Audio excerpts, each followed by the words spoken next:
자, 지금 이 구간에서 잘못 대응하면 바로 다음 파동에서 크게 털릴 수 있습니다. 왜 지금 구간이 위험하면서도 동시에 기회가 될 수 있는 자리인지 지금부터 하나씩 알려드리겠습니다. 네, 안녕하세요. 차트 트랩입니다. 오늘은 제가 좀 양해의 말씀을 드려야 할 것 같은데요. 제가 지금 목감기가 걸려서 좀 목소리가 평소처럼 매끄럽지 못할 수 있습니다. 자, 그래도 중요한 내용인 만큼 최대한 또렷하게 전달해 드릴게요.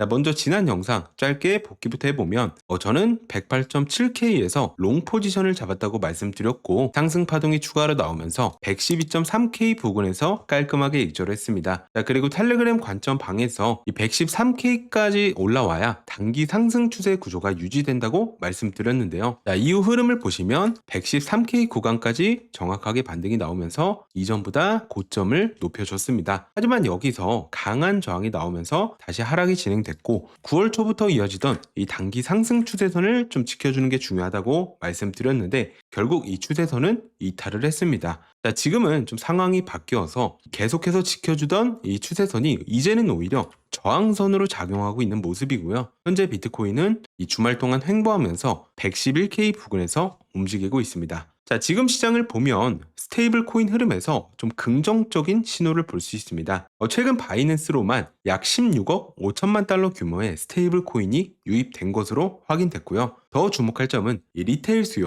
그러니까 소액 전송 규모가 무려 58억 달러를 기록하면서 사상 최고치를 경신했다고 합니다. 자, 이건 단순히 기관 자금뿐 아니라 개인 투자자들까지 이 스테이블을 적극적으로 활용하고 있다는 뜻이고 흔히 말하는 투자자들이 코인 시장을 떠났다가 아니라 실제로 대기 자금이 여전히 준비되어 있다는 강력한 증거라고 볼 수 있습니다. 자, 반면 옵션 시장 심리는 여전히 하락 쪽에 무게가 실려 있습니다. 자, 지난 9월 5일 옵션 만기 데이터를 보면 풋콜 비율이 1.41로 집계됐습니다. 자, 보통 이 비율이 1 이상이면 시장 참여자들이 하락에 더 대비하고 있다는 의미인데요. 결국 아직까지는 조정이 더 나올 수 있다는 쪽에 베팅하는 투자자들이 많다는 거죠. 그래서 시장 심리만 놓고 보면 아직 확실한 낙관으로 돌아섰다고 보긴 어렵습니다. 자, 다만 온체인 데이터를 보면 조금 다른 해석도 가능한데요. 자, 특히 단기 보유자의 수익률이 60% 수준까지 회복됐다는 데이터가 있습니다. 단순히 60% 수익이 아니라 하락이 계속되면서 단기 매도 압력은 점차 줄었고 매수세가 다시 시장을 버티고 있다라는 신호로 볼 수 있어요. 쉽게 말해 시장이 피로해질 만큼 하락했고 이제는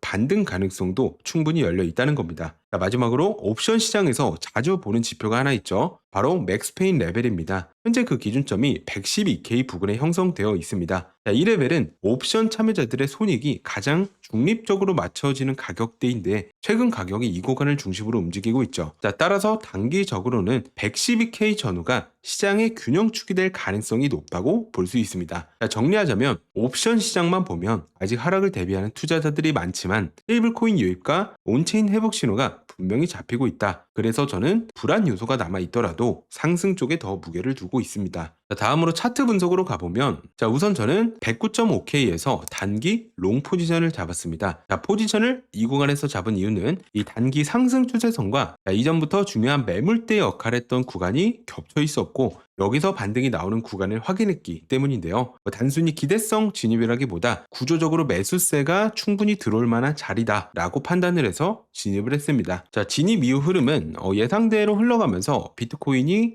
113K까지 돌파를 해줬습니다. 여기서 좀 익절할 수도 있었는데 저는 아직 포지션을 정리하지 않고 있는데요. 자, 이유는 간단합니다. 4시간봉 기준으로 이 위쪽에 남아있는 FBG 갭, 그러니까 정확히 114K 부근까지는 채우러 갈 가능성이 높다고 보기 때문입니다. 자, 그리고 제가 잡은 109.5K 부근의 이 저점은 여전히 무너지지 않았고 이 파동 자체는 계속해서 저점을 높이는 구조를 만들고 있습니다. 자, 이런 이유로 저는 지금도 포지션을 유지하면서 위쪽 가능성을 열어두고 있고요. 앞으로 어떻게 대응할지 제 시나리오를 간단하게 말씀드리면 저는 개인적으로 이 단기 상승 추세선을 다시 돌파하는 게 중요하다고 보고 있고 만약 이 추세선을 회복하고 현재 기준으로 이 112.3K 이상에서 안착을 해준다면 저는 목표를 단계적으로 전고점 부근인 113.2K 그리고 113.8K, 114K까지 가능성을 열어두고 이 구간에서 분할 익절을 할 계획입니다. 반대로 이 추세선을 돌파하지 못하고 급락 구간이 강하게 나오면서 단기 매물대 구간인 이 109K가 무너진다면 저는 이 포지션을 바로 손절하고 정리할 생각입니다. 제 포지션 진입 기준으로는 마이너스 10% 정도 손실이 나는 구간인데요. 왜 이렇게 손절폭을 짧게 잡느냐 하실 수 있는데, 이번 포지션은 어디까지나 단기적으로 진입한 자리라서 손절 구간도 짧게 두고 틀리면 바로 정리하는 게 제 원칙입니다. 괜히 여기서 버티다가 더 크게 당하는 것보다 단기 매매는 그냥 깔끔하게 정리하는 게 맞다고 생각해요. 그리고 영상에서 다 보여드리긴 어렵지만 제가 실제로 어떻게 대응하는지는 이 텔레그램 관점 방에서 바로바로 업데이트 해드리고 있습니다. 혼자 차트 보면서 불안해하지 마시고 이 관점 방에서 같이 시장 흐름 체크하시면 훨씬 더 편하게 대응하실 겁니다. 오늘 영상이 조금이라도 도움됐다면 구독과 좋아요, 댓글 꼭 부탁드리겠습니다. 여러분이 남겨주시는 반응이 제겐 진짜 큰 힘이 되고 또 제가 영상을 준비할 때도 많은 도움이 됩니다. 그럼 저는 다음 영상에서도 명확한 분석으로 찾아뵙겠습니다. 오늘도 끝까지 함께 해주셔서 감사합니다.